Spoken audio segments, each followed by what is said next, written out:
Bismillahirrahmanirrahim. Assalamualaikum warahmatullahi wabarakatuh. Nabi Muhammad SAW adalah sosok manusia yang paling dicintai oleh seluruh umatnya. Namun tidak hanya di kalangan umatnya saja, keluarga dan para sahabatnya pun sangat mencintai beliau. Sebagai sahabat yang hidup sezaman dengan Nabi dan menjalani hari-hari bersama Nabi, tentunya sifat dan karakter seorang sahabat Nabi pun tidaklah jauh berbeda dengan akhlak mulia Nabi itu sendiri. Meneladani sosok para sahabat Nabi pastilah sangat baik karena mereka juga dikenal mempunyai suri tauladan yang baik dan patut dicontoh bagi generasi berikutnya, terutama umat muslim. Sebenarnya masih ada banyak lagi sosok sahabat Nabi yang memiliki kepribadian dan akhlak yang baik yang dapat dijadikan contoh bagi generasi umat muslim di masa kini dan mendatang, supaya turut memberikan dampak positif dan menginspirasi umat manusia di seluruh dunia dalam menjalankan kebaikan. Dirar bin Khattab adalah salah seorang panglima perang muslimin. Selain jago perang, ia juga seorang penyair handal. Baginya, kemenangan tak mesti disertai dengan penghancuran, tapi lebih utama kedamaian. Perang di Bukit Uhud adalah perang yang paling dahsyat dalam sejarah dakwah Islam. Dalam perang ini, Rasulullah mengalami luka-luka. Kemenangan yang sudah di depan mata berubah menjadi derita ketika pasukan Islam lebih tertarik pada harta rampasan perang dibandingkan taat kepada perintah Rasulullah Shallallahu Alaihi Wasallam. Tapi ada satu kejadian menarik dan bersifat pribadi di dalam perang ini, yaitu ketika dua orang kakak beradik yang saling bermusuhan. Umar bin Khattab di pihak tentara muslim, dan kakaknya, Dirar bin Khattab di pihak musyrikin. Dalam perang Uhud, Dirar bahkan sempat berhadap-hadapan dengan Umar, siap untuk saling mengalahkan. Namun, meski tombak telah siap lempar di tangan Dirar, ia tak segera melontarkan tombaknya itu kepada Umar, melainkan berkata dengan suara parau menahan gejolak rasa, "Selamatkan dirimu, Umar, aku tidak akan membunuhmu." Agaknya, kecintaannya kepada Umar mampu mengalahkan kebenciannya karena perbedaan keyakinan. Seperti halnya Umar, Dirar juga jagoan Quraisy di masa jahiliyah.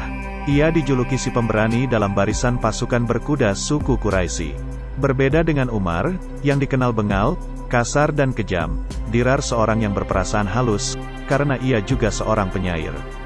Bahkan salah satu penyair terfasih dan diandalkan di zamannya. Ketika terjadi perang Badar, dia memerangi kaum muslimin dengan sengit, di samping juga melantunkan syair kepedihan meratapi kematian orang-orang Quraisy yang terbunuh dalam perang tersebut. Dirar juga tercatat sebagai salah satu dari 5 orang tentara Quraisy yang berhasil menembus parit pasukan muslimin dalam perang Parit Khandak, yang digagas oleh Salman Al-Farisi. Yang lainnya adalah Ikrimah bin Abu Jahal, Hurairah bin Abi Wahab, Amru bin Wud, dan Naufal bin Abdullah.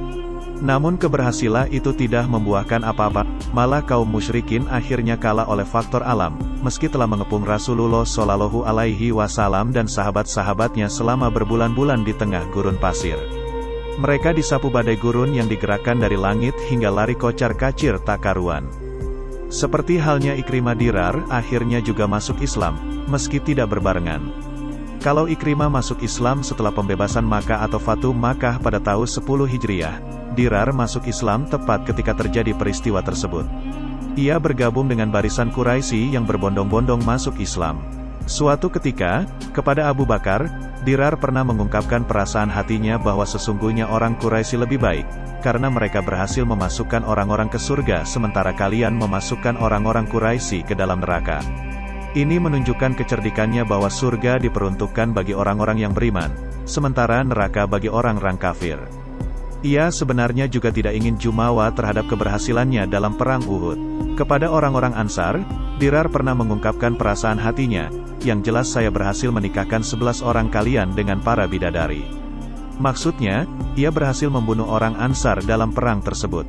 Diyakini bahwa korban tersebut adalah para syuhada dan pada gilirannya akan dinikahkan oleh Allah di surga kelak. Sejarah mencatat, justru dalam perang Uhud inilah kaum muslimin mengalami kekalahan telak, termasuk gugurnya Hamzah bin Abdul Muthalib. Paman Nabi Muhammad Shallallahu Alaihi Wasallam, sekaligus teman bermain dan pendukung utamanya dalam penyebaran agama Islam, mereka berdua sebaya usianya. Persembahan untuk Islam. Dirar adalah pemimpin kaum Fahri. Posisinya itu telah memberikan kelebihan secara otomatis, yaitu seperempat harta kaum itu menjadi bagiannya. Ia sendiri sebenarnya memiliki kepribadian yang cenderung melindungi yang lemah, semangat juang yang tinggi, cerdik, dan tak pernah ingkar janji. Semua kelebihannya itu juga ia persembahkan ketika sudah masuk Islam. Pengalaman dan kecerdasannya di bidang militer ia terapkan untuk melumpuhkan gerakan musuh-musuh Islam. Pendeknya, Islam telah menghapus semua masa lalu Dirar. Kecintaannya kepada agama Islam ditunjukkannya dalam Perang Yamamah. Ia seolah ingin menebus dosa masa lalunya. Di bawah komando Khalid bin Walid, ia ikut menumpas kaum murtad dan pengikut Nabi palsu, Musailama al-Kadzab atau disebut Musailama si pembohong. Setelah itu ia dikirim ke Irak, ikut melakukan pengepungan istana Gariyin di hari pembebasan kota Hirah. Masih di bawah komando Khalid, dari Irak ia mengikuti pasukan itu yang dikirim ke Syam, Syria. Selama perjalanan dari Irak ke Syam, ia ikut ambil bagian dalam setiap peperangan yang dilakukan kaum muslimin. Ia juga menyaksikan pembebasan wilayah Syam di bawah pimpinan Abu Ubaidah bin Al-Jarrah. Dirar bahkan terlibat dalam perang Yarmouk. Dari Syam, pasukan muslimin di bawah pimpinan Hashim bin Utbah Az-Zuhri ditarik kembali ke Irak untuk diperbantukan dalam perang Qadisyah, di mana tentara muslimin dihadapkan dengan tentara Persia lagi. Dalam perang ini kaum muslimin berhasil membebaskan kota Madain.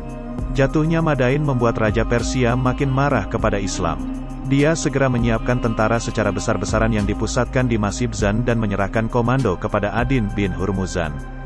Gerakan ini bisa dimonitor oleh Sa'ad bin Abi Waqqas, komandan pasukan Islam di Persia. Sa'ad segera menuliskan surat kepada Khalifah Umar, melapor hal itu dan mohon dikirim bantuan.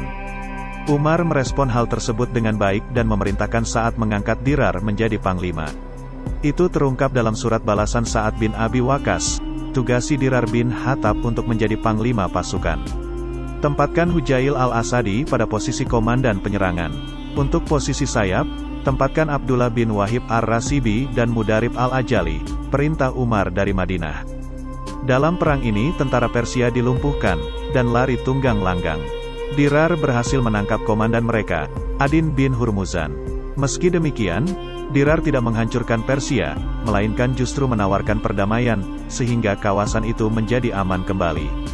Setelah Sa'ad dipromosikan ke Kufah, posisi Sa'ad digantikan oleh Dirar. Terima kasih yang sudah menonton video-video kami, semoga dapat terhibur dan menambah wawasan kalian. Maka dari itu bergabunglah bersama kami, jangan lupa like, komen dan subscribe dan nyalakan lonceng notifikasinya. Assalamualaikum warahmatullahi wabarakatuh.